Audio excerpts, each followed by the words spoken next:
Alright, so this is my latest project. That little blue dot that's moving up to the corner.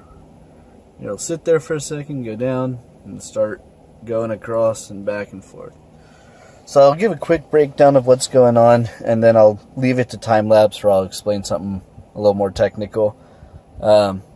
Basically, this is an app that Tesla released with the last update that I got. It's basically just a sketch app that you can make notes on or draw pictures.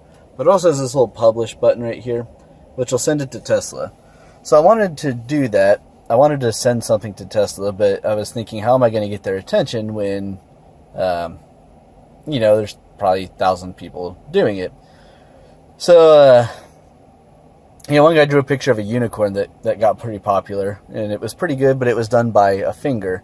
And I wanted to do something a little more complex. Since I have no artistic ability, I thought the best way to get someone's attention would be with something technically impressive instead of visually impressive or funny.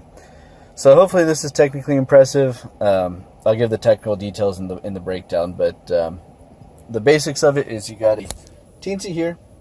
Teensy is basically an Arduino, but it's faster and it's got some more functionality, including a little SD slot, which I thought would come in handy, but it turns out I didn't need it. The hair tie has nothing to do with the project, so it just plugs into here. The car thinks that it's a mouse. You can set up a Teensy when you compile it to be a mouse, which is very, very handy versus trying to do that yourself. Basically just converted a bitmap into black and white, which took some a little bit of artistic ability, but not much. Just doing the curves and then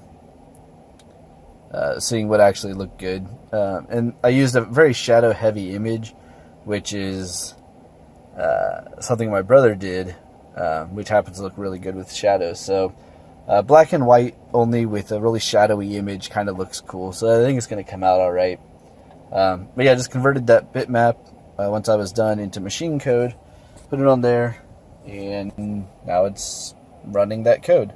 So I'm just going to leave this here and speed it up, and I'll explain the technical details in a voiceover.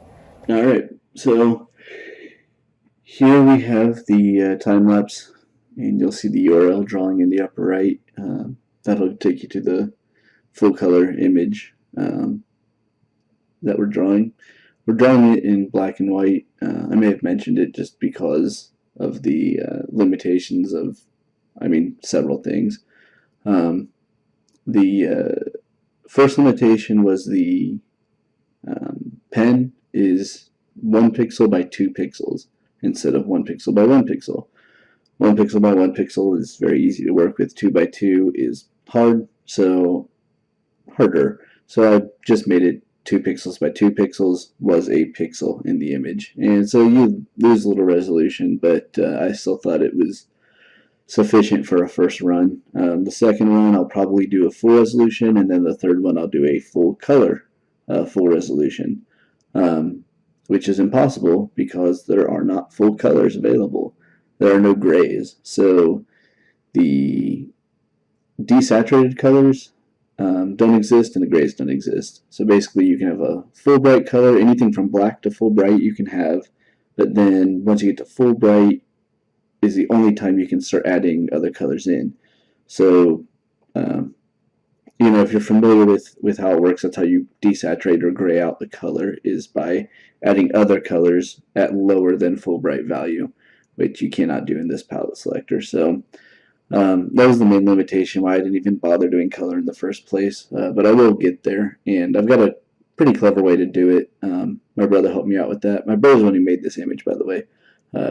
He's got ways of looking at things that I don't have, because he's a good artist and I'm not.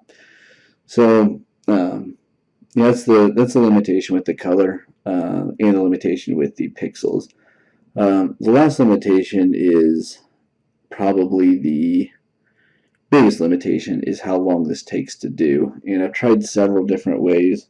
Like I said, I'm using a Teensy 3.6, which is pretty good. It's far better than an Arduino, but it still has some speed issues. Plus, there might be an input lag issue on the computer itself. Um, I'm surprised it drew through that charging screen. I guess the pointer isn't just the right spot to continue. Um, but anyway, the mouse movement, I can move 1 pixel at a time. Anything more than that, it lost accuracy. So not only that, but every time I move a pixel, I have to wait 10 milliseconds. Um, I did a test run with 8 millisecond waits, and it actually was insufficient. So I had to go up to 10 millisecond. Otherwise, it would skip around or be off by a pixel. Also, clicking or simulating the touch, that took 15 milliseconds after doing it for that to register. So it would click and drag if I had less than a 15 millisecond wait. So every white pixel you see is 25 milliseconds, and every black pixel you see is 10 milliseconds. And since they're 4x4 pixels, that means every pixel you see, every white one, is 100 milliseconds, and every black one is 40 milliseconds. So um, it takes a very long time. I mean, this is a lot of pixels to be drawing. And when I go to color, it's going to be even longer because between every color, I've got to go all the way to the top and grab the new color, go all the way back down. And that's going to have to be done in segments over a long period of time. And I'm not 100% sure I'm going to do it yet. I'd really like to, just because I hate running into a technical challenge that I don't later go back and solve. Like, I feel like I got defeated by it. So hopefully I'll go back and revisit that. So those are the main technical challenges I ran into. Overall, it was fairly easy and pretty fun to do. And it's just about wrapped up here. It's nighttime now, so it's got a little bit of a halo or whatever effect that is going on. So after it's done, I just I sign it, or sort of sign it. I just say a robot did this, and I publish it, and that's it. Boom.